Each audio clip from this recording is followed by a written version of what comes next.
Assalamualaikum warahmatullahi wabarakatuh. Perkenalkan, nama saya Rindu Sahati dengan NPM 22012140005, jurusan Pendidikan Islam Anak Usia Dini.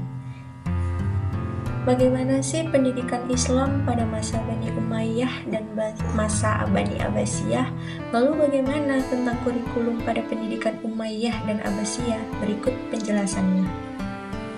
Masa Nabi Muhammad SAW bahwa tempat ibadah bukan hanya sebagai tempat sholat semata, melainkan juga sebagai tempat menyiarkan ilmu pengetahuan pada anak-anak dan orang dewasa.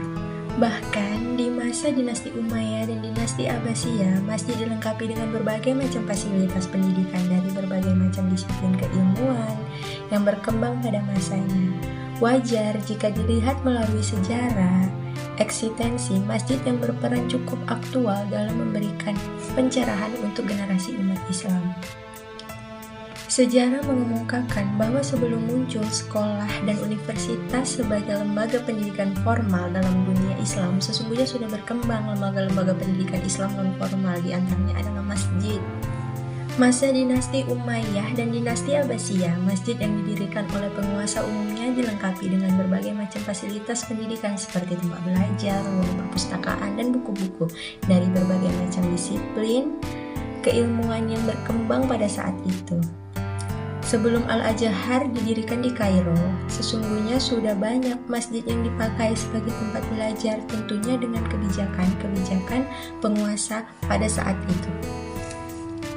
Sejarah pendidikan Islam pada masa Bani Umayyah atau dinasti Umayyah atau kekhalifaan Umayyah adalah kekhalifaan Islam pertama setelah masa Khulafaur Rasyidin yang memerintah dari 661 sampai dengan 750 di Jazirah Arab dan sekitarnya, serta dari 756 sampai 1031 di Cordoba, Spanyol sebagai kekhalifaan Umayyah Andalus. Nama dinasti ini dirujuk kepada Umayyah bin Abdul Asyam, kakek buyut dari khalifah pertama Bani Umayyah, yaitu Muawiyah bin Abu Sufyan atau lebih dikenal disebut juga dengan Muawiyah I. Ilmu-ilmu yang diajarkan pada Kutab pada mula-mulanya adalah dalam keadaan sederhana, yaitu belajar membaca dan menulis, membaca Al-Quran dan menghafalnya, belajar pokok-pokok agama Islam seperti cara wudhu, sholat, puasa, dan sebagainya. Ilmu-ilmu yang diajarkan di tingkat menengah dan tinggi terdiri dari Al-Quran dan tafsirannya, hadis, dan pengumpulannya.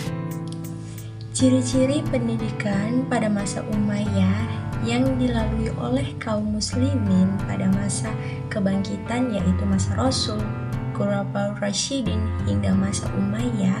Untuk melengkapi uraian tersebut dapat dilihat ciri-ciri pendidikan pada masa Umayyah seperti pendidikan Arab Islam yang murni, bertujuan menetapkan dasar-dasar agama, berpegang kepada ilmu nakliyah dan lisaniyah, berkomunikasi dengan bahasa tulisan, kelulusan untuk mempelajari bahasa asing, pendidikan terpusat pada Muktab Masjid dan Al-Kutab.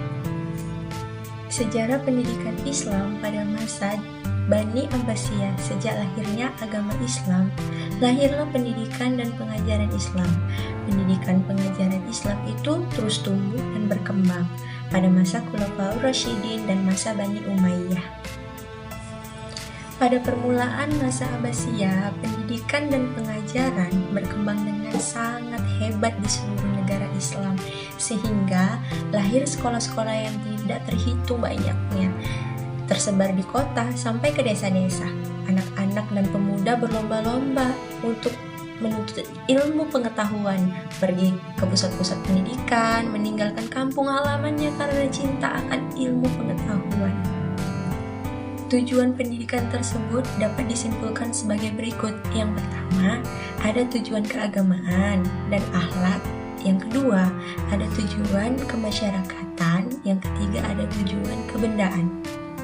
Lembaga pendidikan sudah maju ketika itu.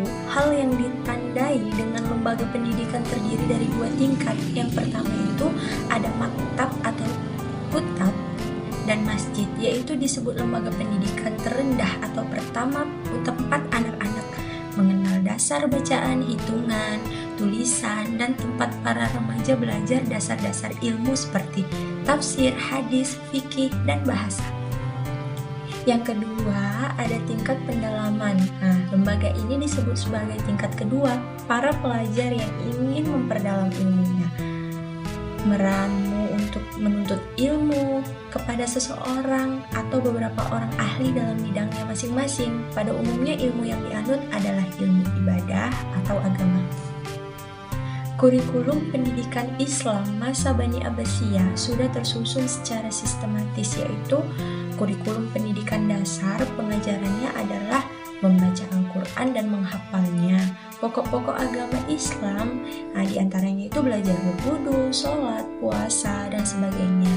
Itu lalu ada menulis kisah atau riwayat orang-orang besar Islam, membaca menghafal syair-syair berhitung, pokok-pokok nahwu dan syaraf ala kadarnya. Kalau kurikulum pendidikan menengahnya, pelajarannya itu Al-Quran yang pertama, yang kedua itu bahasa Arab dan kesusastraannya. Baru yang ketiga ada fikih, yang keempat ada tafsir, yang kelima ada hadis, yang keenam ada nahwu, syaraf, balaghah, mutakin, yang kedelapan itu ada ilmu-ilmu pasti, yang kesembilan ada belajar ilmu falak, yang ke-10 itu belajar sejarah. Nah, yang ke-11 ada ilmu-ilmu alam, baru ada kedokteran, lalu yang terakhir itu ada ilmu musik.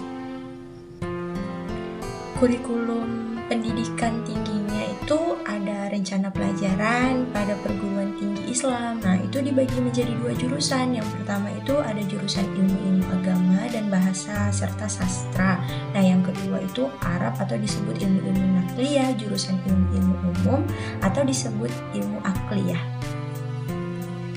Sekian penjelasan dari saya. Apabila ada kekurangan, kepada Allah saya mohon ampun. Kepada dosen pengampu dan teman-teman sekalian, saya mohon maaf. Saya akhiri. Wassalamualaikum warahmatullahi wabarakatuh.